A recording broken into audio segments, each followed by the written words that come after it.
Bueno, esperemos que la conexión se dé. Y bueno, vamos a comenzar para no llevarlo más largo. Antes que nada, muy buenos días, muy buenas tardes para todos. Desde ALACTA nos complace presentar esta nueva mesa redonda, la cual titulamos Tendencias en Ciencia y Tecnología de Alimentos, la que se llevará a cabo en estos 3 días. Con esta buscamos como objetivo reflexionar sobre temas de actualidad en ciencia y tecnología de alimentos, desde lo que es normativa, que vamos a comenzar hoy, pasando por aplicación de buenas prácticas e inocuidad de alimentos, para terminar entonces el viernes con estudios de preferencias de los consumidores en el momento de la compra de alimentos. Dada la situación que había tenido este curso, es que habíamos decidido transmitirlo entonces a través de la página de YouTube. Veremos a ver cómo funciona esto. Y pasando a la presentación del primer disertante, tenemos al doctor Jairo Romero.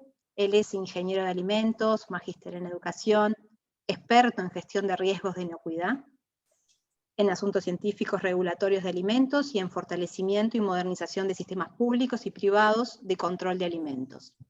Miembro del Consejo de la Academia Internacional de Ciencia y Tecnología de Alimentos y es expresidente de la Asociación Latinoamericana de Ciencia y Tecnologías de Alimentos, ALACTA. En el día de hoy nos va a dar su presentación sobre cambios recientes en las normas sobre sistemas de gestión de la inocuidad. Le doy la palabra a Jairo para que comience con la presentación. Muchas gracias, Jairo. Gracias, Alejandra. Un placer estar en esta charla. Gracias por la invitación. Y a todos los que están acompañándonos el día de hoy, pues también muchas gracias por sacar el tiempo para estar acá con nosotros. Desde la lista sale Camilo Ruiz. Gracias.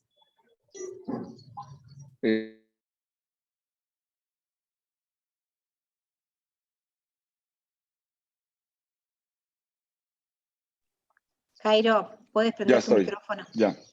Ya estoy, ok, muy bien. Entonces, esta charla se llama Cambios recientes en las normas sobre sistemas de gestión de la inocuidad y tiene 3 partes, vamos a decir. En la primera parte, hablar sobre el gran movimiento que ha habido en términos de gestión de la inocuidad en los últimos años.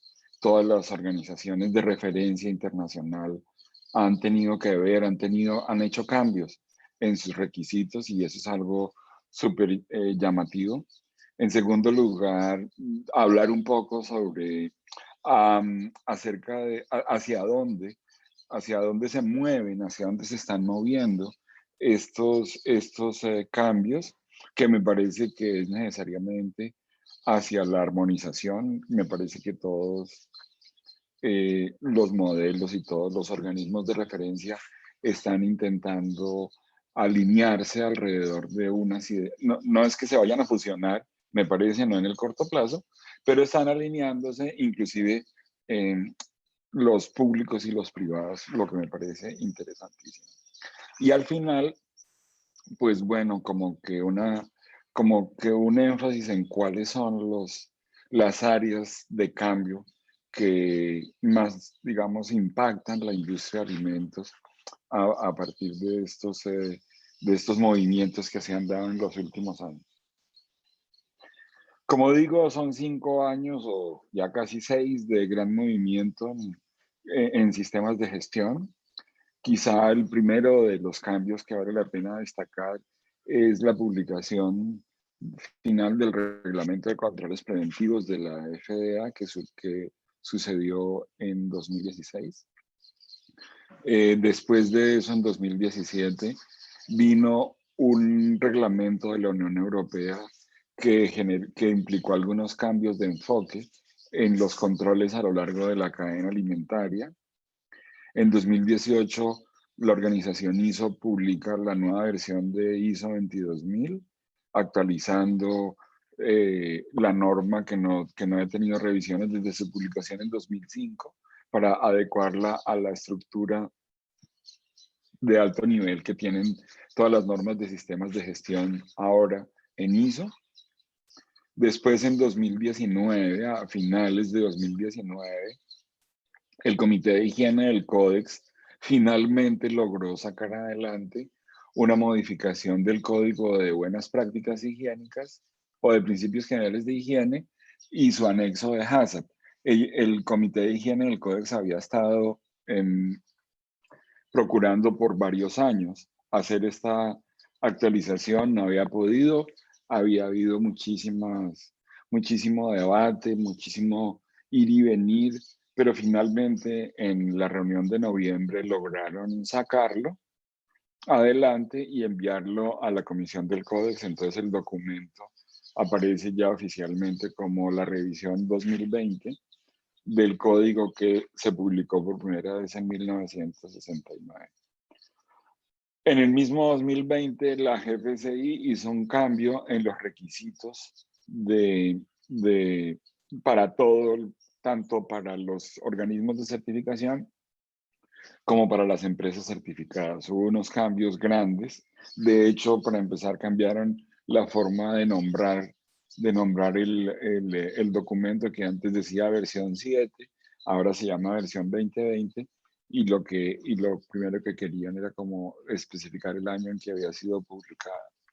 Y este año, ahora en marzo, o sea, hace un par de meses atrás, la Unión Europea produjo otro reglamento, otra actualización de su reglamento famoso 852 de 2004 para adicionar asuntos relacionados con gestión de alergenos, conectar con lo de controles oficiales a lo largo de la cadena y para incorporar el concepto de cultura de inocuidad. Entonces, digamos que hubo varios de estos, que todos estos son los cambios que vamos a destacar en esta presentación. Vamos a ir un poquito más en detalle sobre cada uno de ellos. Como digo, el primero fue el que sucedió en 2016 con la publicación del Reglamento de Controles Preventivos de la FDA. Aquí la FDA me parece que da un salto importante al plantear una evolución del concepto de HACCP para hablar de un sistema que algunas personas llaman HARPC por sus iniciales en inglés, digamos haciendo la analogía con HACCP. Este concepto se llama análisis de peligros y controles preventivos basados en el riesgo. La frase central describe toda la intención. Controles preventivos, una cosa, y basados en el riesgo. Prevención basada en el riesgo. Lo que hace el HARPC es fortalecer muchísimo esas dos cosas, la prevención y el enfoque de riesgo. De alguna manera, este HARPC o esta nueva norma nos invita a tener mayor rigor para la evaluación de peligros. No es que la industria tenga que hacer evaluación de riesgos como tal, pero tienen que tener mayor rigor en la forma de evaluar los peligros dentro del primer principio de HACCP, que es identificar los peligros, evaluar los peligros, identificar las medidas de control. El foco está en proponer el uso de herramientas más sofisticadas, más avanzadas, herramientas que se usan en evaluación de riesgo para hacer la evaluación de los peligros al interior del HACCP. Luego, entonces, el HARPC, la primera cosa que plantea es un fortalecimiento del análisis de peligros en el campo, sobre todo de la evaluación, lo más objetiva posible del riesgo. Y por el otro lado, la otra cosa grandísima, muy importante que hace el HARPC es expandir en la estrategia utilizada para hacer el control en los puntos de control crítico a los demás controles preventivos. La misma filosofía que se usa en HACCP, en los PCCs, usada para otras cosas más, como la manera concreta de, digamos, expresar esa expansión del concepto de la prevención. Expande el concepto a otros controles preventivos. Hoy por hoy, se habla de los controles preventivos de proceso, que son los PCCs, pero también controles preventivos de saneamiento, de alergenos, de proveedores y otros controles preventivos. Inclusive, en cuanto a control de proveedores, ese reglamento de controles preventivos basados en el riesgo habla de que las empresas deben tener un programa de control de proveedores y materias primas, digamos, por la importancia que esto tiene para la inocuidad de los productos.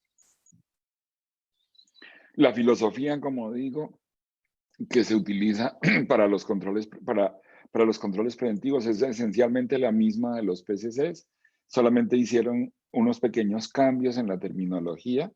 En lugar de hablar de límites críticos, la norma ahora habla sobre parámetros y valores, puesto que el concepto de límites críticos no aplicaría a algunos controles de saneamiento o de alergenos. El concepto es un poquito distinto. No son límites críticos, pero son los parámetros con los cuales y los valores con los cuales se controlan esos peligros. Todo este esquema partiendo de la evaluación del riesgo, digamos así, que se ha hecho en la primera parte, y todo además de eso mediado por el entrenamiento. Esta imagen, en mi opinión, describe el pensamiento actual de la FDA acerca de cómo hacer control basado en el riesgo. Es hacer evaluación de riesgos y luego definir un esquema como el que se usaba solo para PCCs, pero ahora para más cosas, y así con ello, como digo, fortalecer la prevención, fortalecer, digamos, los sistemas de gestión. Para mí es muy importante lo que está haciendo la FDA, porque históricamente las normas de la FDA han influenciado en el mundo tanto como el Códex, diría yo, casi tanto como el Códex. En particular porque Estados Unidos no solamente produce muchos alimentos, sino que compra muchos alimentos. Y esta ley FISMA aplica para las empresas que exportan también. Luego esta ley FISMA se tiene que aplicar en el mundo entero. Hoy por hoy en Colombia, por ejemplo, y en nuestros países, la ley FISMA aplica o la tienen que cumplir, este reglamento de controles preventivos y otros lo tienen que cumplir no solo los que exportan a Estados Unidos, sino en muchas ocasiones los que venden localmente en sus países a las empresas norteamericanas. Luego, estos conceptos que trae la ley de inocuidad de alimentos, pues en realidad se vuelven mundiales, y en realidad este avance del HACCP es un avance que en mi opinión veremos que va a suceder en el mundo entero en el futuro. De alguna manera veremos que ya el Códex reaccionó a eso y alineando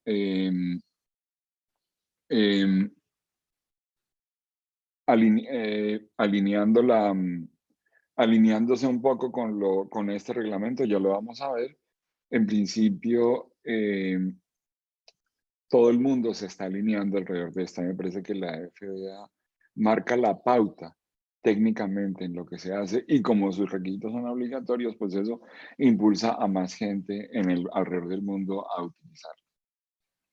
Este reglamento de controles preventivos hace parte de lo que se llaman los pilares de FISMA, que recogen como los conceptos básicos o los elementos básicos en los cuales la ley de inocuidad tuvo cambios importantes y tiene implicaciones importantes. No solamente los pilares son controles preventivos de alimentos para humanos, una norma muy similar de controles preventivos de alimentos para animales de abasto, sobre todo para animales de abasto público, complementado por un reglamento sobre acreditación de terceras partes, que es otra absoluta revolución en el sistema digamos, en el modelo de control de sistemas de gestión en las organizaciones. A través de este reglamento de FISMA, la FDA empezó ya a autorizar a terceras partes, a partes privadas, a hacer auditorías de cumplimiento del FISMA a empresas privadas. Es una novedad enorme. Una organización tan fuerte como la FDA autorizando a terceras partes, a partes privadas, para auditar empresas más o menos en su nombre, algo así por el estilo. Lo ha hecho utilizando toda la base conceptual, estructural, los procedimientos, las normas de ISO 19011 y bueno, todo lo que se deriva de ello. Pero pues lo ha hecho, no es que haya adoptado las normas, sino que las ha traducido a su propio lenguaje, a sus propios reglamentos. ya hay organismos acreditados, ya hay organismos que están haciendo certificaciones de este nivel, porque ese reglamento también es como de 2016 o 17. Después, todo un programa de verificación de proveedores extranjeros, que es a través del cual FDA busca que los importadores de alimentos en Estados Unidos verifiquen que la gente que envía productos a Estados Unidos cumpla con FISMA, cumpla con los requisitos del reglamento de controles preventivos. La FDA, a través de este reglamento, refuerza algo que ya venía así, pero que lo hace más evidente, y es la responsabilidad de los importadores, de que esos importadores se aseguren de que sus proveedores en el extranjero cumplen la ley norteamericana. No es una responsabilidad de la FDA, en principio, no es una responsabilidad de los estados exportadores. Lo que hace esta norma es fijar la responsabilidad en el importador, en la persona que tiene, digamos, asiento o representación en Estados Unidos. Una norma adicional sobre el control de la contaminación intencional, que aborda fraude y food defense, básicamente. Una norma sobre transporte sanitario y una norma específica sobre inocuidad de frutas y hortalizas frescas, que es un dolor de cabeza permanente por la cantidad de problemas que se presentan allá, sobre todo con hortalizas de hoja y algo con frutas también, como el melón o el mango. Entonces, digamos que toda la ley FISMA involucra o implica una gran cantidad de cambios que nos afectan a todo el mundo y que han, digamos, de alguna manera, como digo, marcado la pauta de lo que viene en el futuro. En segundo lugar, quiero destacar este cambio que hizo la Unión Europea en 2017, este nuevo reglamento, el 625 de 2017, en el cual, digamos, establece los principios bajo los cuales se, digamos, modernizar o actualizar los controles oficiales en Europa. El enfoque de cadena, el sistema basado en el riesgo, la cooperación, la información, la transparencia, e inclusive saca unas medidas en respuesta al COVID. En el alcance, explica también que incluye no solamente alimentos para humanos, sino alimentos para animales. Incluye también todo lo de sanidad y bienestar animal, o sea, es una norma de carácter sanitario y fitosanitario que abarca no solamente los sistemas de gestión de la inocuidad, sino los de sanidad animal y vegetal, e inclusive la producción ecológica. Entonces, realmente es un reglamento bastante ambicioso porque fija unos principios conceptuales y procedimentales bajo los cuales, digamos, gobernar, o bajo los cuales, digamos, conducir las actividades de inspección oficial en diversos campos. Y noten ustedes, enfoque de cadena, base en el riesgo, el tema de información, el tema de transparencia. Son todas cosas como comunes en este sentido. Discúlpenme que interrumpa, pero me están diciendo que aparentemente hay problemas en YouTube. Alejandra, no, estamos enfrentando Sí, con estamos YouTube. teniendo problemas con la parte de transmisión. Estamos habilitando a ingresar a la página acá de Zoom. Estoy transfiriéndole a todos la clave de Zoom. La gente que te dice, la gente que reporta que no puede entrar pidiendo la clave de Zoom. Bueno, perfecto. Exacto, estoy transmitiéndoles eso. Bueno, súper. Vale, muchas gracias, muy bien. Muy bien. Después, en 2018, como decía, sale la nueva versión de la norma ISO 22000, que tiene algunos cambios súper interesantes. Voy a señalar aquí algunos de los cambios de alto impacto que trae esta norma, en mi opinión. El primero de ellos es el tema de la comprensión de la organización y su contexto. Como que ISO 22000 da un paso adelante importantísimo al pedirle a las organizaciones que entiendan los factores internos y externos que pueden, digamos, afectar positiva o negativamente el éxito del sistema de gestión de la inocuidad. En segundo lugar, la mayor atención a los requisitos y las necesidades y expectativas de todas las partes interesadas.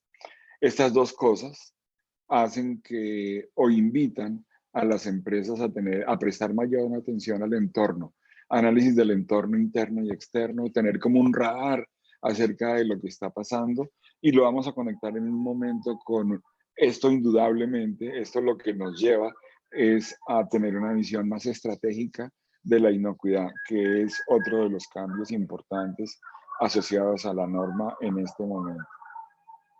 Justamente, la gestión de riesgos operacionales y estratégicos. Interesantísimo ver cómo desde el análisis del contexto, ISO 22000 nos pide que no solamente pensemos en los riesgos de la operación, lo que tiene que ver con HACCP y los prerequisitos, sino que además miremos los riesgos que representa la inocuidad para el éxito de la organización, para la estrategia de la organización en su conjunto.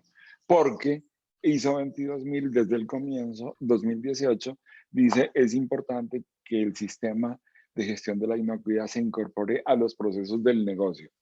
Todos estos 4 elementos, todos son nuevos en ISO 22000 y todos están apuntando a darle a la gestión de la inocuidad un mayor nivel y una mayor importancia, un mayor impacto dentro de la organización, toda vez que es un esfuerzo grande por conseguir que la alta dirección se involucre más, que lo vea como es la gestión de la inocuidad por su valor estratégico, que vea, que analice y que entienda bien el contexto interno y externo y que actúe en consecuencia.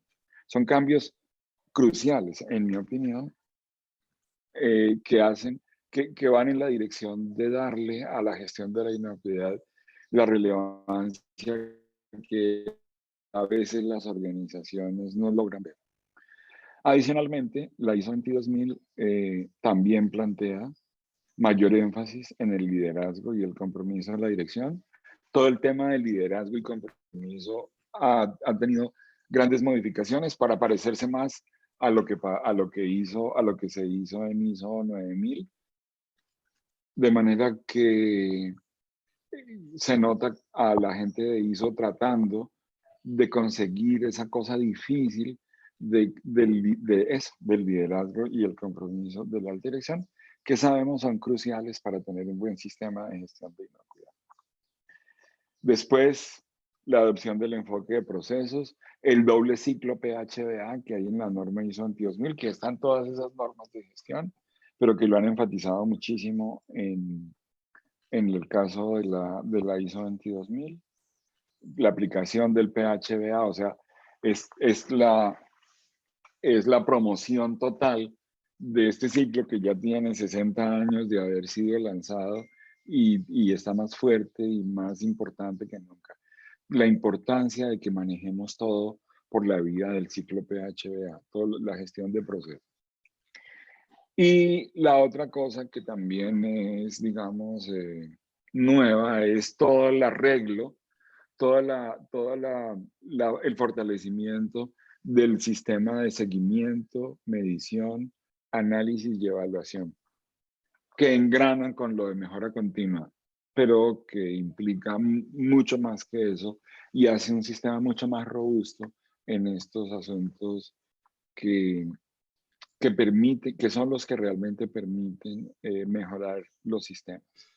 A la luz de estos cambios, pues me pareció pertinente traer esta idea de cómo funciona un sistema de gestión ISO hoy por hoy, con todos estos cambios. Y no es solo el sistema de gestión de inocuidad, sino cualquier sistema de gestión, 18.000, perdón, 22.000, 9.000, 14.000, 45.000, todos los sistemas de gestión, digamos, como que compartirían un esquema de funcionamiento como el que proponemos acá.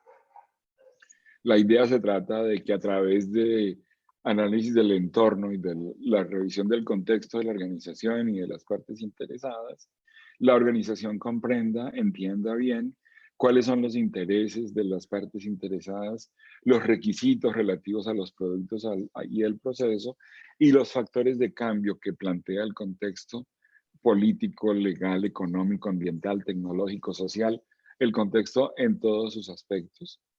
Que la empresa tenga un radar puesto para entender todo esto y que entienda y elabore qué riesgos y oportunidades plantea todo ese entorno, y a partir de eso formular la política y los objetivos de inocuidad, y a partir de ello, después de ello, entonces, definir un plan estratégico para cumplir los objetivos que permitan desarrollar la política, y un mapa de procesos adecuados para cumplir el plan estratégico, que cumpla la política, que aproveche o aborde los riesgos y oportunidades generados por el contexto.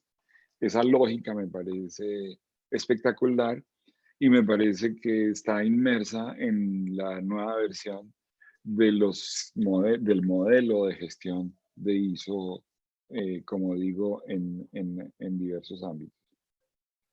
Ya a partir del mapa de procesos es que se montaría el sistema de gestión.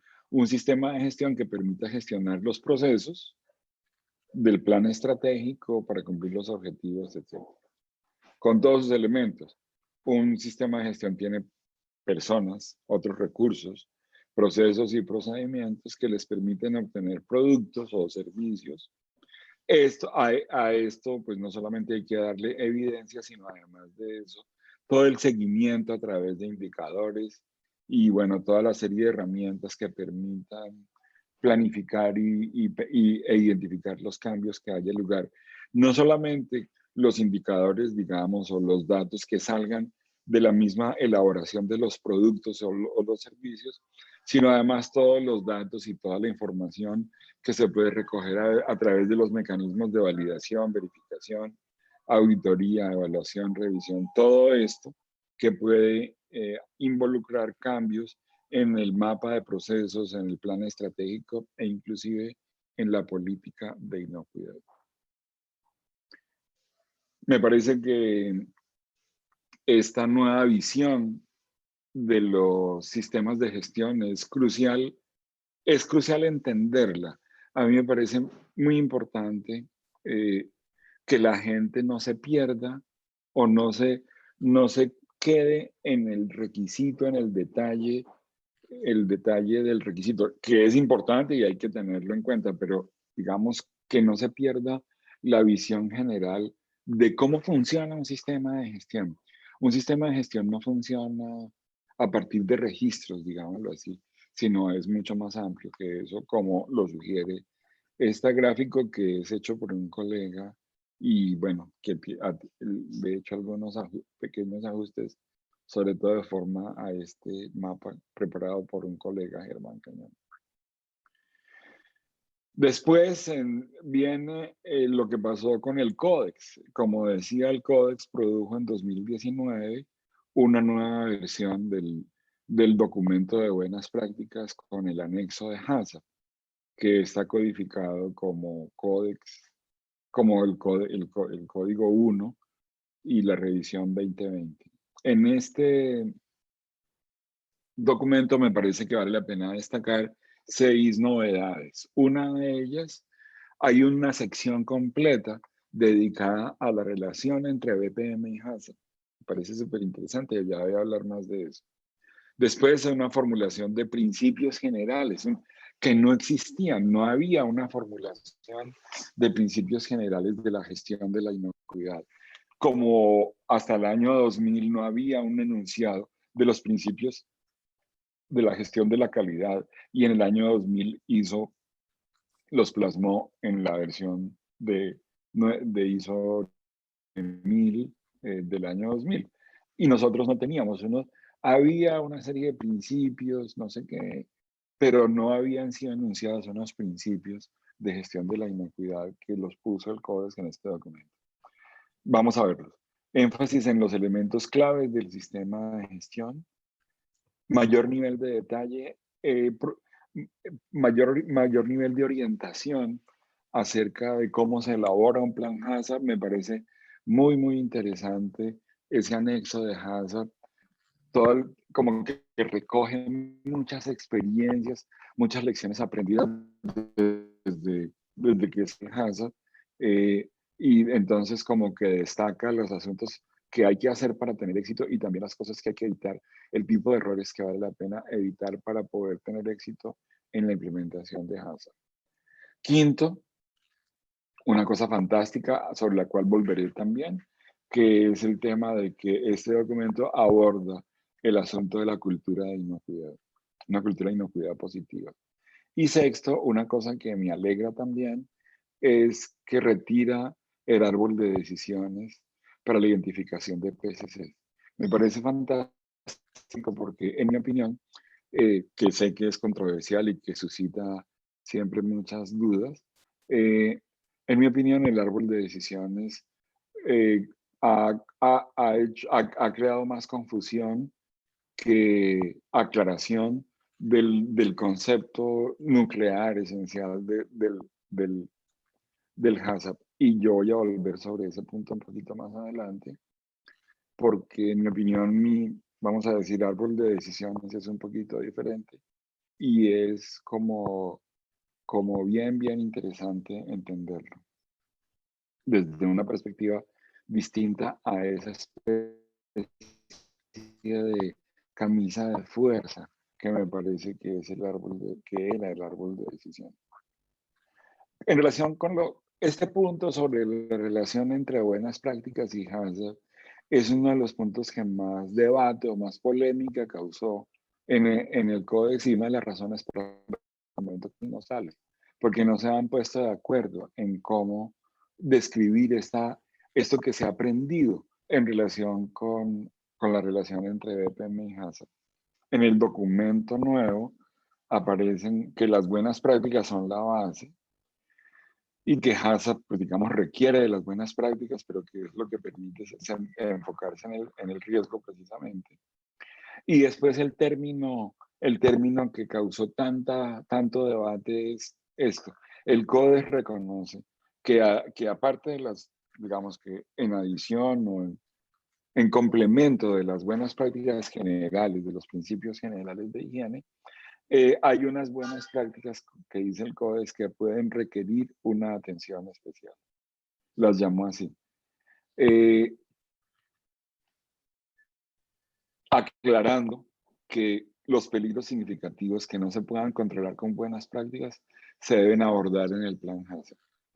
Es como un par de ideas muy interesantes.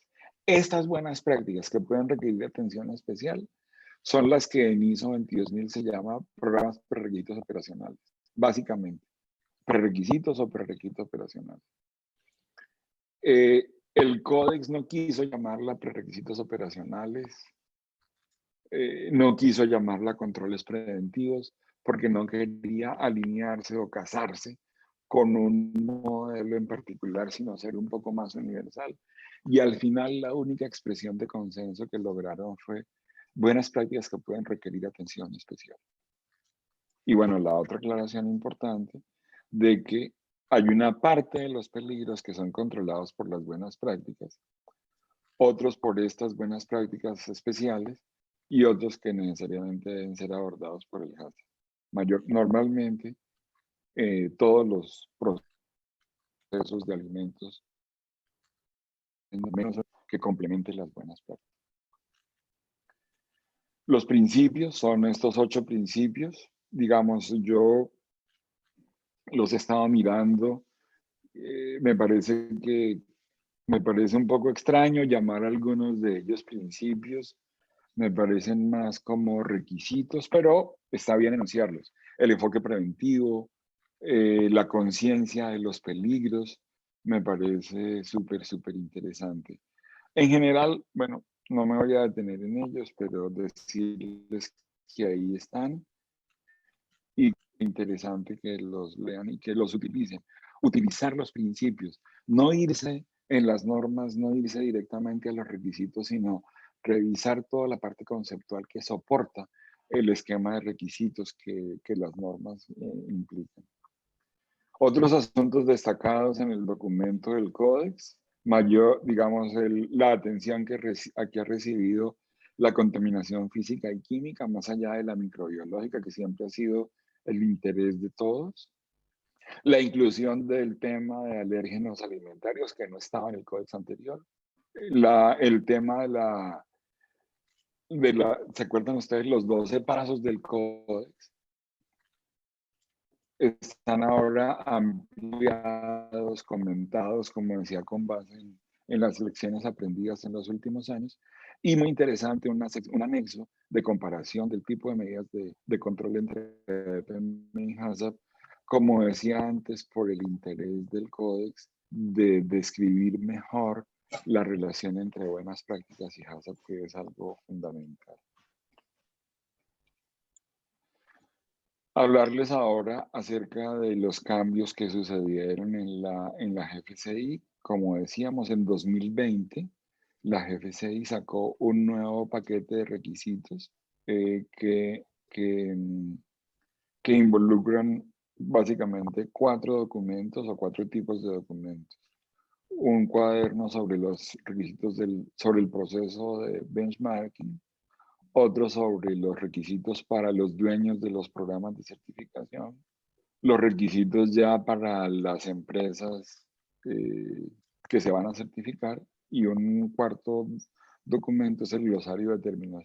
Básicamente el paquete.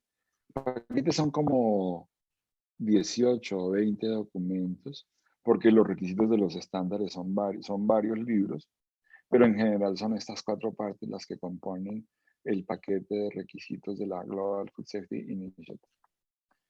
Dentro de ellos mismos anuncian como que hay 5 cambios claves. Por un lado, en estructura, anuncian una estructura más alineada con ISO 22000, una numeración diferente, una alineación con el Códex. Miren qué fundamental la armonización con el Códex.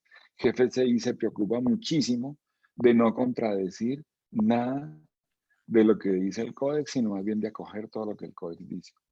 Nuevos requisitos como cultura de inocuidad. ¿Cómo les parece que GFCI también incorpora lo de cultura de inocuidad y el enfoque de la finca a la mesa, que cambió significativamente? Lo vamos a ver en un momento. Algunos elementos fortalecidos, sobre todo en el proceso de certificación, todo el trabajo de los auditores y del manejo de la relación entre empresa de certificación y empresa certificada. Y una simplificación del lenguaje. Es también muy interesante ver cómo GFCI se preocupó por armonizar el lenguaje con el Códex, con ISO, tratando de llevar, como digo, pues no solamente un lenguaje más sencillo, sino armonizado. Una cosa que me pareció interesantísima es el cambio que hizo GFCI en la segmentación de la cadena alimentaria. Este es el gráfico que ellos tienen. Tienen una sección sobre producción de alimentos para animales y otros insumos agrícolas. Tienen una serie de requisitos para la producción primaria. Otros requisitos, los de la producción primaria están identificados con la letra A y B. Los requisitos para el procesamiento primario con la letra C, conversión animal primaria, como decir plantas de beneficio, o por ejemplo centros de acopio o molinos de trigo. Y luego otra parte de C1 a C4, que es para procesamiento secundario. Entonces miren usted, en producción primaria, procesamiento primario, procesamiento secundario. Explicar un poco aquí lo de el suministro de alimentos a los consumidores, bien sea en tiendas, supermercados, etcétera, o en servicios de alimentación. Establece toda una serie de interacciones y de relaciones entre estos modelos, y además de eso modifica de una manera interesante los servicios asociados a la cadena alimentaria. Digamos, hasta aquí estaría la cadena alimentaria, que lleva de la finca a la mesa. Pero además de eso, dentro de este esquema, GFCI ya había incluido antes, solo que modificó un poco, el esquema de servicios asociados a la gestión de la inocuidad, entre los cuales están los brokers, transporte, distribución, servicios como limpieza y desinfección o control de plagas, producción de empaques y la parte de diseño higiénico de instalaciones y equipos, tanto para constructores como para usuarios de instalaciones y equipos. Estas dos son nuevas, no estaban anteriormente, las otras estaban de alguna manera. Pero todo el esquema cambió para hacerlo también más simple. Se redujo el número de segmentos que comprenden la cadena y GFCI tiene un cuaderno de requisitos para cada uno de estos segmentos. En este gráfico nosotros mostrábamos el requisito C1, que es para procesamiento de productos perecederos de origen animal. Pero en realidad pasa que C1 es este. Y entonces para cada una de las letras que aparecen aquí, para cada uno de los segmentos, hay un cuaderno de requisitos específicos. Depende de dónde se ubique. Un trabajo muy interesante, muy grande que hacen ellos. Esta versión salió en febrero, a finales de febrero. Después, entre abril y junio, GFCI provocó dos pequeños cambios en la versión. Uno de los cambios tienen que ver más que nada con lo del COVID. Y entonces, un par de los documentos, el 2 y el 4, están numerados ahorita con la versión 2020.1. Pero son solo dos porque los requisitos para las empresas certificadas no cambiaron. Cambiaron fue requisitos para los esquemas de certificación, cambiaron en el glosario.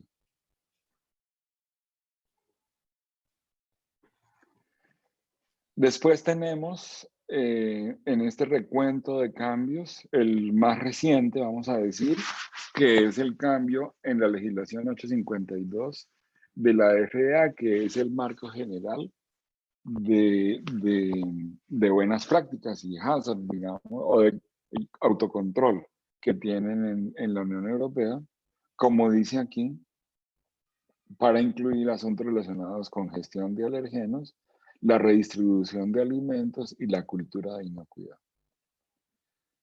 En cuanto a cultura de inocuidad, el documento dice unas cosas súper interesantes. Los operadores de establecimientos de alimentos deben establecer, mantener y proporcionar evidencia de una cultura de inocuidad apropiada por medio del compromiso de la dirección y otros requisitos. Interesante. Compromiso de la dirección y de todos los empleados. La implementación de la cultura de inocuidad debe tomar en consideración la naturaleza y el tamaño de las operaciones. Cultura de inocuidad incorporada en el reglamento de la Unión Europea.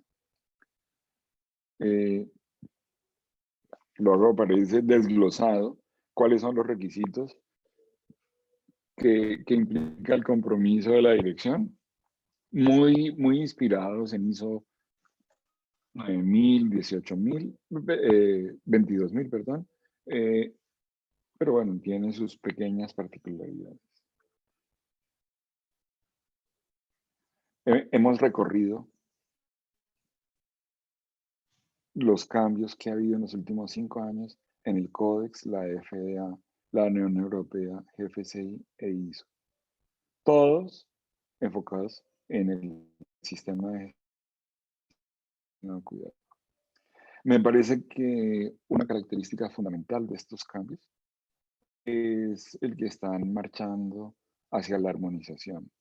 Armonización de conceptos, de glosarios, terminología, armonización de enfoques, armonización mismo de la estructura de las normas, todas marchando hacia, como digo, no un estándar único, no creo que eso vaya a pasar, o no va a pasar pronto, pero hacia un lenguaje armonizado como se necesita, no solo en esto, sino en todo. Y me parece importante destacar acá tres aspectos al menos de esa armonización que me parecen especialmente llamativos. Uno es el de todos están hoy de acuerdo en el concepto de peligro significativo. Todos hablan de que hay tres tipos de peligros. El grupo de peligros para la inocuidad, los peligros potenciales y los peligros significativos. Entendido los peligros para la inocuidad como cientos de agentes biológicos, químicos o físicos que pueden afectar la salud de las personas. Pero de esos cientos de peligros hay unos 10 o una pequeña cantidad de peligros que son potenciales, que son específicos para los procesos, para cada proceso, para cada producto. Una cosa son los peligros en una empresa de carnes y otra cosa en una empresa de leches y otra cosa en una empresa de frutas. En algunas ocasiones son las mismas bacterias, pero la forma como se presentan o cómo se interpretan esos peligros en cada sector son diferentes. Los peligros potenciales no son 200, ni 500, ni 2000, son 5 o 10 para un proceso. Y eso es un nivel aún más profundo y más pequeño, de un par de 2 o 3 o bueno 5 peligros significativos que son los que requieren los controles preventivos. A grandes rasgos, los peligros significativos son los que nos llevan a PCCs o a otros controles preventivos. Interesante entender que para tamizar de todo ese gran grupo de peligros, ¿cuáles son los que me interesan? Pues está el proceso de identificación de peligros, que es con base en los pasos preliminares y la revisión de normas, reglamentos y de literatura en general que indique cuáles son los peligros específicos de un determinado proceso. Es una responsabilidad de la empresa, de la industria, pues entender que no se les escape ninguno de los peligros importantes, pero quizá limitarse a ellos. Y luego, para pasar de peligro potencial a peligro significativo, pues lo que hay es el tema de evaluación de los peligros, que por lo general se hace utilizando modelos de severidad y probabilidad que me llevan a determinar niveles de riesgo. Riesgo alto, riesgo medio, riesgo bajo. Con esa evaluación, yo entonces llegaré a los peligros significativos. Seguramente los que sean de alto riesgo serán los significativos. Esa es la propuesta. Y miren, señoras y señores, amigos que nos están oyendo, que me parece que este es, para mi gusto, la nueva versión del árbol de decisiones del Códex. Los peligros, no los PCCs, los peligros significativos son los de alto riesgo, son los que requieren un control especial, son los que no se deben, son los que hay que asegurar. Punto. ¿Y cómo se sabe cuáles son? A través de la evaluación de riesgos. Miren ustedes, la evaluación de riesgos, la evaluación de que se llama en Hazard evaluación de peligros, la evaluación de severidad y probabilidad, de alguna manera, a ojos inclusive del Códex hoy, reemplaza el árbol de decisiones. No necesitamos árbol de decisiones si yo hago una buena evaluación de los peligros con base en el riesgo. Y miren ustedes, ahí viene otra cosa que me parece interesantísimo destacar, como que es una marcha, porque digamos, esto que estoy escribiendo acá está en el Hazard desde el comienzo. Lo que pasa es que no fue tan claro para mucha gente, ni era tan claro en los diversos modelos, pero hoy todos los modelos comparten esta misma conceptualización. Como comparten también desde el comienzo, pero no lo sabían, el cómo se hace el control de peligros con base en el riesgo. Entonces miren ustedes este esquema mental que me ayuda a entender esta relación. Tenemos los peligros potenciales, les hacemos la evaluación de probabilidad y severidad que nos arroja unos peligros de riesgo alto, otros de riesgo medio y otros de riesgo bajo. En términos generales, los de alto riesgo son los que llamamos peligros significativos. Y los otros los dejamos como peligros potenciales. No son los significativos, pero son peligros que tenemos que controlar. Los peligros potenciales de bajo riesgo se suelen controlar con buenas prácticas básicas, como lavado de manos y utilización de elementos de protección personal. Los peligros de riesgo medio se suelen controlar con programas prerequisitos específicos, como mantenimiento, saneamiento, control de proveedores. Y los peligros significativos se pueden controlar de dos formas, dependiendo si los controla el proceso, y en ese caso son los PCCs, o si los controla un prerequisito, que en el viejo HACCP se llamaban puntos de control. Esto era, así era como se llamaban antes. El plan HACCP era el plan de los PCCs, y luego había unos prerequisitos que eran puntos de control. Mucha gente los llamaba puntos de control. En este camino hacia la armonización, ISO 22000 comparte exactamente la misma filosofía, solo que en lugar de llamar los puntos de control a estos prerequisitos que controlan peligros significativos, ISO 22000 los llama programas prerequisitos operacionales u operativos, que controlan un peligro significativo, pero no son PCCs. Es, por ejemplo, un prerequisito de saneamiento. La limpieza de un equipo puede controlar un peligro significativo, pero la limpieza de un equipo no es un PCC porque no es parte del proceso. Es parte de un prerequisito. Dentro de todo el programa de limpieza y desinfección hay un POE, un procedimiento que es el que controla un peligro significativo. Ese procedimiento, no todo el programa de saneamiento, sino ese procedimiento de lavado de ese tanque, vamos a decir, es el que sería un PPRO. Y una cosa que me parece especialmente destacable es que esta filosofía que estoy describiendo la comparte también FISMA. ISO ya no habla de plan HACCP, sino de plan de control de peligros. Y FISMA habla de plan de inocuidad.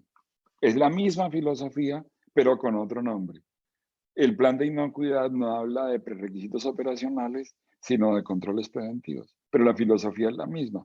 Los tres modelos, el viejo HACCP, el HACCP de toda la vida, más el ISO 22000, más FISMA, todos comparten la misma filosofía.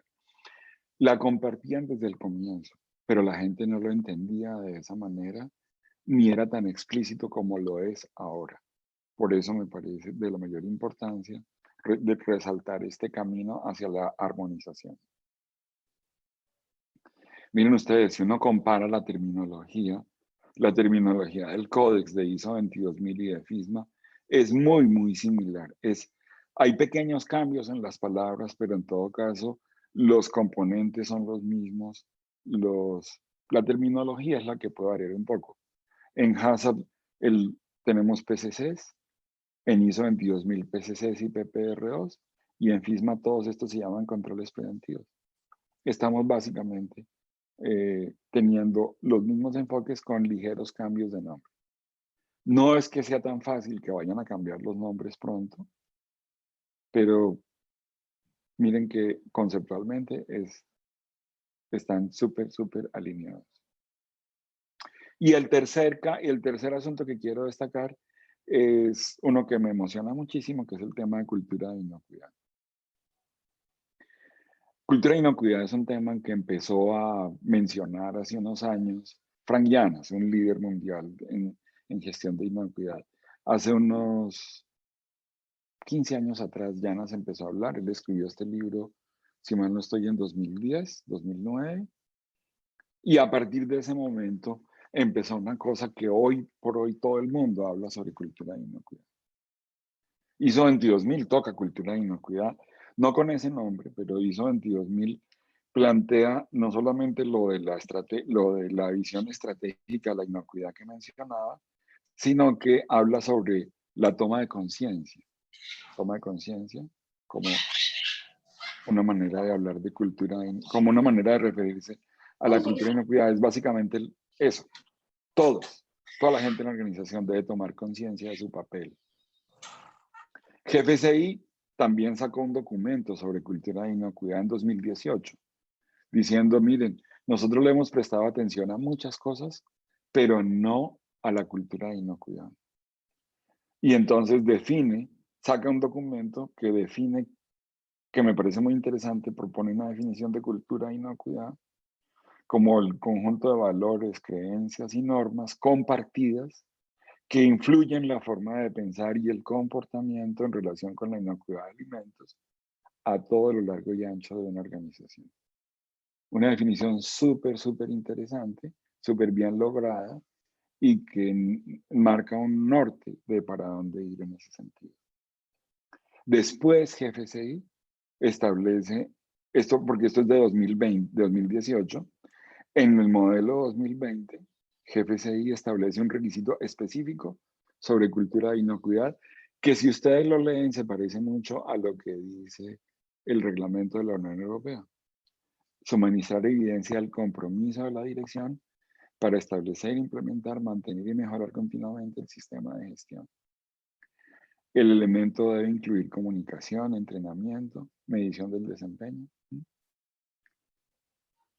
Básicamente, GFCI alineado con lo que dice el Códex, con lo que dice ISO. Súper interesante esto. El Códex habla sobre una cultura de inocuidad positiva y destaca el compromiso de la dirección para lograrlo. Y destaca que hay como 5 elementos claves: el compromiso, el liderazgo, la conciencia, la comunicación y obviamente la disponibilidad de recursos. Interesantísimo. Les invito a que lean esto porque en realidad esto enseña muchísimo acerca de cultura de inocuidad. FDA, en su nuevo plan de una gestión de la inocuidad más inteligente, algo que salió no hace nada, salió hace muy poco tiempo. Entonces se plantea 4 estrategias: trazabilidad, Big Data, abordaje de la última milla en la distribución y cultura de inocuidad a lo largo de la cadena. Me parece especialmente llamativo que la FDA también esté llamando al tema de cultura de inocuidad. Dice que debemos impulsar, apoyar y fortalecer las culturas de inocuidad en toda la cadena. Que no haremos mejoras significativas mientras la gente no entienda, mientras la gente no crea, no tenga actitud y comportamientos. Café, con infusión. Y dice también la FDA una cosa que amerita toda nuestra atención, que la cultura de inocuidad fuerte es un prerequisito para la gestión efectiva de la inocuidad. Pero yo me quedo sobre todo con el enunciado del medio. No haremos mejoras significativas en la reducción de ETAs sin hacer más por influenciar las creencias, actitudes y, más importante, los comportamientos de la gente y las acciones de las organizaciones. Dicho por la FDA. La necesidad de trabajar las creencias, los comportamientos, más allá de la educación y la capacitación. Es tan interesante esto que el Banco Mundial, que ha sacado una serie de documentos sobre inocuidad, mire, el Banco Mundial, los economistas, producen este libro que dice El imperativo de los alimentos inocuos. Y allí ese libro se ocupa de dar dimensiones a la cultura de inocuidad, una serie de dimensiones. Ese libro se consigue en internet. Quien quiera profundizar en cultura de inocuidad podría ver también lo que dice el Banco Mundial. El Banco Mundial ha sacado varios libros y todos se refieren a cultura de inocuidad. Les invito a que los conozcan. Yo me imagino la cultura de inocuidad como un estado en el cual la gente aborda la inocuidad en toda la organización con mucho profesionalismo, el autocontrol, que es como lo llaman en Europa, el tema de no necesitar a nadie para que nadie le esté supervisando, regañando o castigando, sino que la persona es responsable con la inocuidad por sí misma. Además, es un escenario de trabajo en equipo, de visión compartida, de estar, digamos, comprometido con el tema y de estar en capacidad de anticiparse a los peligros y a los riesgos que plantea la inocuidad para los productos y los procesos en un contexto determinado. cultura de inocuidad es definitivamente el futuro de la gestión de la inocuidad. Y ahora todo el mundo lo... Muy bien, entonces, terminando con esta sección, me parece que toda esta armonización, cambio, modernización de los sistemas de gestión de inocuidad, de las normas sobre sistemas, nos plantean a los técnicos, a la gente que trabaja en gestión de inocuidad, 5 áreas de trabajo, 5 áreas de cambio. Entender y redefinir los peligros significativos, utilizar el control basado en el riesgo, es decir, fortalecer las evaluaciones de riesgo, hacer gestión de riesgos para la organización, construir cultura de inocuidad y hacer análisis de datos, que es lo que es necesario para hacer prevención y sobre todo para hacer anticipación de los peligros. Tener, como lo plantea la FDA, un ojo fuerte en de la información sobre la cultura, sobre la inocuidad y el desempeño en las organizaciones. Eso es, me parece a mí, los 5 asuntos en los cuales, bueno, son muchísimos 5 asuntos claves en los cuales todas estas normas nos invitan a trabajar. Son estos que están acá. Bueno, y con eso, pues, mil gracias por la atención, por la invitación y atento a responder preguntas si es que hay preguntas del auditorio. Muchas gracias, Jairo, por esta excelente presentación. Como siempre nos tienes acostumbrado. Realmente estamos ante una constante actualización y esta presentación nos ha resumido de forma excelente los últimos cambios. Daremos ahora entonces paso a una ronda de preguntas a través del chat o verbalmente, como quieran. Ya tenemos una pregunta que nos ha llegado que dice, ¿entonces es posible en la implementación HACCP detectar que los peligros se pueden controlar con buenas prácticas? Y otra pregunta más asociada a esta, ¿es posible tener un HACCP sin puntos críticos de control? Esa era una pregunta que habían hecho un poco al principio. Claro, sí, hay muchos peligros. La mayoría de peligros en realidad se controlan con buenas prácticas básicas inclusive. El HACCP se ocupa de unos poquiticos, pero la mayoría se controlan con buenas prácticas básicas. Y sí es posible, es cada vez más difícil, pero sí es posible encontrar procesos sin PCCs. Y digo cada vez más difícil sobre todo porque cada vez más los modelos piden que miremos más peligros químicos, físicos, biológicos, alérgenos, radiológicos. Entonces, cuando uno mira eso, es difícil que un proceso no tenga ningún tipo de PCC o de control preventivo, ¿no? Por lo general, uno a esa pregunta sobre si hay procesos sin PCCs, yo pensaba, por ejemplo, en el pan, elaboración de un pan, de una baguette. Una baguette no tendría ningún peligro microbiológico significativo y por tanto no tendría ningún PCC. Pero al lado del tema puramente microbiológico, en la baguette teníamos los temas de alergenos, contaminantes químicos, físicos, radiológicos. Entonces es posible que desde el punto de vista microbiológico no haya PCCs, pero es posible que alguno de los otros peligros represente o genere un PCC o la necesidad de un control preventivo porque se presenta un pecativo por alguna otra razón, ¿no? Entonces, yo digo, hoy por hoy, sí es posible que haya procesos sin PCCs, pero, o sea, técnicamente es posible, pero me parece que en la realidad ya cada vez es menos posible que suceda. Gracias, Jairo, por la respuesta. Después tenemos otra pregunta. A nivel de normativa en Colombia, ¿cómo se integran estos nuevos cambios? Bueno, no, ni en Colombia ni en otros países de la región, me parece que se estén dando pasos,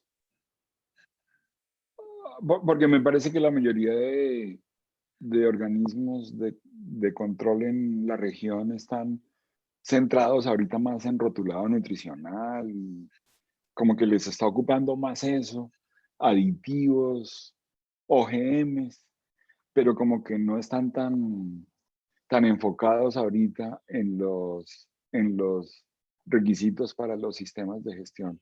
No veo una tendencia regulatoria fuerte. Luego, no veo, digamos que en Colombia, para responder a la pregunta, una cosa que me parece muy interesante y que me llama mucho la atención es que hace unos años el gobierno colombiano produjo una norma para modificar el sistema de inspección, vigilancia y control para incorporar el enfoque de riesgo. O sea, modelo de inspección, vigilancia y control basado en el riesgo.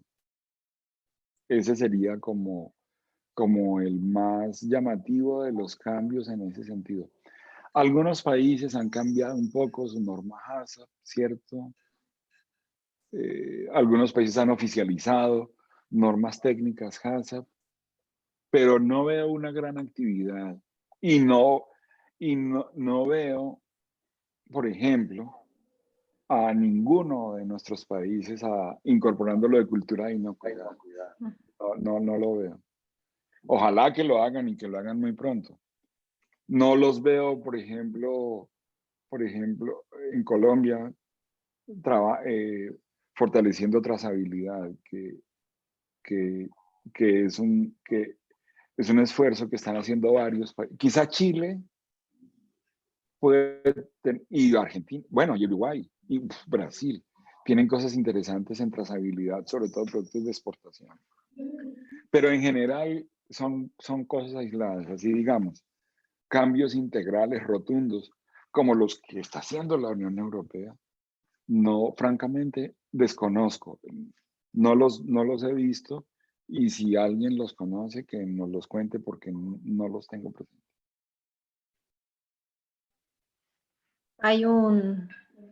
En el chat hay una nueva pregunta. Los puntos críticos, a ver, esperen que... Buenos días para todos. Mi pregunta se relaciona con los puntos críticos. Tener uno para cada peligro desgasta el sistema y puede funcionar si le doy prioridad el inicio del... Me quedé sin ver el final de la pregunta. A ver, si yo la veo. A ver si la ves, porque no la pude terminar de ver.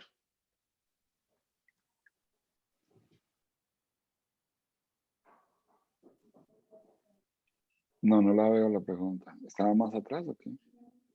Sí, es la segunda. A ver, no la pude... Buenos días. Sí. Yo fui el que hice la pregunta. Resulta que, digamos que en el desarrollo de nuestro plan HACCP dentro de la organización, encontramos pues peligro, digamos que identificamos el PCC en la parte de detección de metales, pues para controlar peligro físico, ¿cierto? Cuando tuve la auditoría, entonces me decían, pero no estás controlando de manera eficiente el vacío, que muchas empresas que hacen el proceso de vacío, pues lo tienen como punto crítico de control. Entonces yo le argumentaba, digamos, a la auditora que, pues dentro de mi conocimiento, que comenzar a trabajar todos los PCCs de manera conjunta en un HACCP nuevo, pues puede significar mucho esfuerzo, más recurso y que no sea robusto. No sé si eso es correcto o siempre hay que controlar todos los PCC de manera eficiente. Gracias, qué pena.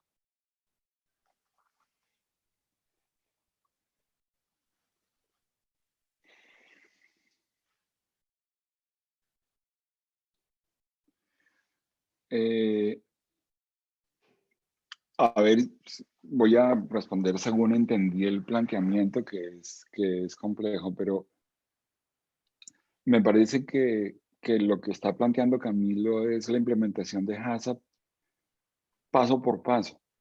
Centrémonos primero en esto de detección de metales y después vamos ampliando a otros peligros y a otras etapas.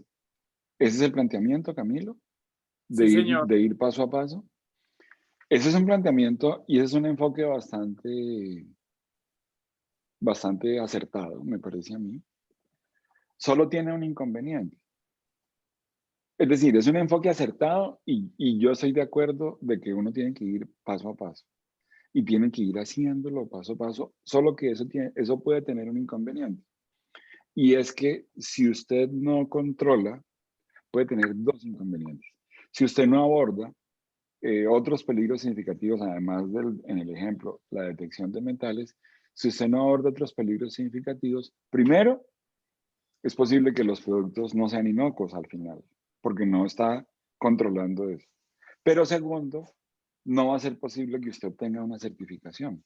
Usted puede hacer ese proceso de ir paso a paso, expandiendo el HACCP en su proceso, puede hacerlo internamente y es absolutamente válido hacerlo y es importante hacerlo paso a paso porque uno a veces cuando quiere hacer todo el tiempo se choca con la realidad. Pero lo que va a pasar es que como le pasó, como creo que le pasó, es que el auditor le va a decir, sí, usted va bien, pero pues le falta este peligro significativo, entonces así no lo puedo certificar. Que es una cosa que me sirve para destacar la diferencia entre implementar y certificar el HACCP. Muchas empresas implementan HACCP sin necesidad de certificarlo. Muchas empresas ven la utilidad de certificarse y entonces después de implementar van a solicitar la certificación. En el ejemplo que usted me dice sobre el vacío, debe ser un producto empacado herméticamente, suele suceder que la verificación que la etapa de sellado de los empaques herméticos suele ser un PCC, efectivamente, porque controla el peligro de la recontaminación posterior al tratamiento térmico.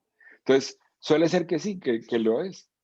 Y suponiendo usted no lo puede ahorita manejar como PCC porque no tiene los recursos, pues ok, pero pues eso tiene las dos implicaciones que digo. Puede tener un problema ahí por un lado y por el otro lado no lo van a certificar así. Así es, de acuerdo. Muchas gracias. No, señor, con gusto. Tenemos a Orlando Velázquez que levantó la mano. Le damos la palabra para hacer una consulta. Muchas gracias. Buenos días para todos. Mi nombre es Orlando Velázquez Fierro, ingeniero de alimentos, líder del programa de inspección, vigilancia y control de alimentos y bebidas del departamento del Quindío. De hecho, pues, gratitud al profesor Romero, que desde hace como 30 años fui súbdito de él cuando se empezó la implementación del HACCP en Colombia. ¿Cuántos años trabajando en eso? En Orlando, Carulla, mucho gusto. doctor Romero, sí. Imagínese usted. Con la doctora Adriana Coral. Que también está por acá, en esta charla hoy. Fue quien nos invitó a este escenario académico que me parece muy interesante porque se complementa mucho que para nosotros que como autoridades sanitarias requerimos a veces no siempre de estos aportes académicos para irnos un poquito más allá de la rigurosidad de la inspección, vigilancia y control.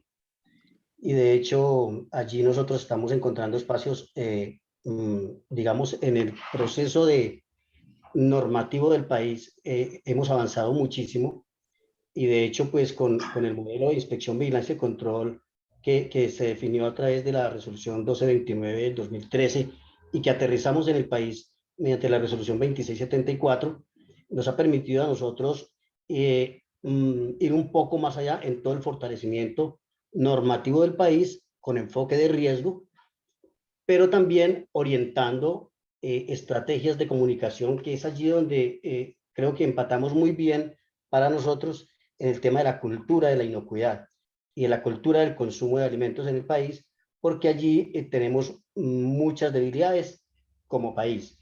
En eso estoy perfectamente de acuerdo. De hecho, valdría la pena que se hiciera revisión del modelo de información, educación y comunicación que pues, está en la página del INVIMA, y es allí donde nosotros podemos empatar con el consumidor en todos estos aspectos de hábitos de consumo, donde hay que hacer efectivamente muchísimo trabajo, y que pues nosotros desde la autoridad sanitaria vemos, pues es un punto de vista ya personal, con cierta preocupación el distanciamiento de la academia frente a la movilización del estudiantado en torno a la inocuidad de alimentos y a esa cultura del consumo. Entonces, allí necesitamos mucho acompañamiento en ese sentido para poder cambiar hábitos, que es de las cosas bien complicadas que hay, porque yo puedo imponer normas, pero no puedo cambiar hábitos así de la noche a la mañana.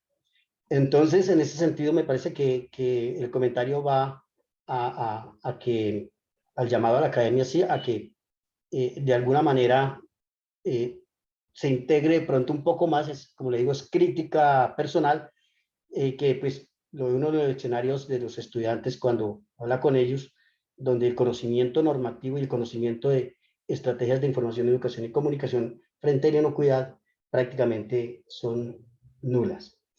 Ese era el comentario que quería hacer, y toda mi gratitud, doctor Romero, y a quienes nos invitaron, y a la doctora Adriana por habernos invitado a este escenario.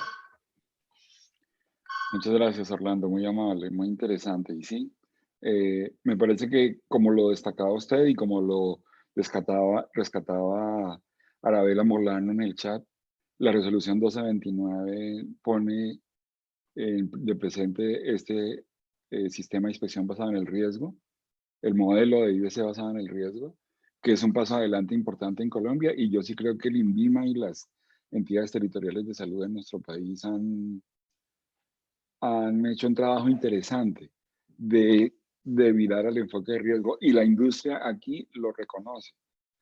Cada vez más reconoce que los inspectores de las fábricas de alimentos van con el enfoque de riesgo a hacer la inspección, y eso es una diferencia enorme, súper, súper interesante. Muchas gracias, Orlando. Sí, una tarea para toda la vida, digámoslo así. Acá hay una última pregunta. Si mi empresa quisiera en Colombia implementar sistemas HACCP, ¿debe ajustar estos cambios o nos regimos a los que está dispuesto actualmente? Yo respondería que depende de con quién se quiere certificar o se necesita certificar. Si se va a certificar con el INVIMA, es por decreto 60 de 2002, un decreto que es muy bueno, pero tiene 20 años, y pues sería chévere que ya empezaran a pensar como, no sé si lo están pensando en modificar, pero a mí me parecería bueno que ese decreto, después de 20 años, tuviera unas modificaciones para acogerse a lo que está pasando en la actualidad. Entonces, si se va a certificar con INVIMA, tiene que seguir el decreto 60, no tienen que tener, digamos, sí pasa con la certificación del INVIMA, que aunque lo de alérgenos, por ejemplo, no está en el decreto 60, sí está en otra reglamentación. Entonces, de alguna manera, la inspección, la auditoría, sí ha incorporado algo de alérgenos y cosas así, pero si es con INVIMA, no. Ahora, si usted se va a certificar en ISO 22000 o en FSC 22000 o en BRC o en cualquiera de esos otros modelos, o si exporta a Estados Unidos y lo que necesita es FISMA, pues ahí sí le toca incorporar todo lo que se pidió allá. Pero para decreto 60 no. Bueno, muchas gracias, Jairo. Nuevamente agradecerte. Muchas gracias a todos los presentes. Disculpas por los problemas que tuvimos con lo de la transmisión a través de YouTube. Bueno, para el día de mañana vamos a continuar con la presentación de Liliana Peralta. Lo vamos a hacer vía Zoom, o sea que todos vamos a utilizar nuevamente el mismo link. Y bueno, la presentación de hoy va a quedar disponible, sí, en lo que es la página de YouTube de Alacta. Bueno, muchas gracias a todos y nos vemos mañana. Muchas gracias, Jairo. Y bueno, buen día para todos. Muchas gracias, Alejandra, por la invitación y a todos por su asistencia y sus preguntas muy interesantes. Buen Bueno, día para muchas todos. gracias. Igualmente que estén muy bien. Muchas gracias. Muchas gracias. Buen día.